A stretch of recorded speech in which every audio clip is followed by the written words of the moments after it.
Mbukeli sikubuzileke ukuthi lezi inguquko ezenzeka osuthwini ingabe zizolisiza yini iqembu ukuthi lingabhekani nesimo sokuvika izembe wonke amasizini. Waphendula kanje.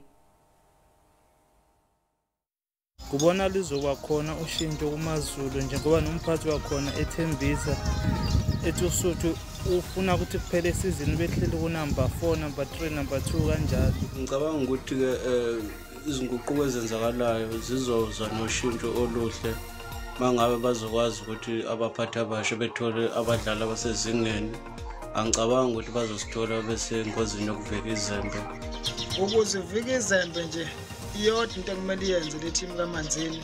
Kumele efake isandla yena ekhukhwini lakhe ephume nemali ethenga abadlali abanohlonze njengamanye ama-team. Kungenjalo izolodi icathulo emumva njalo nje eyakithi ngoba phela siyawathanda amaZulu singamaZulu.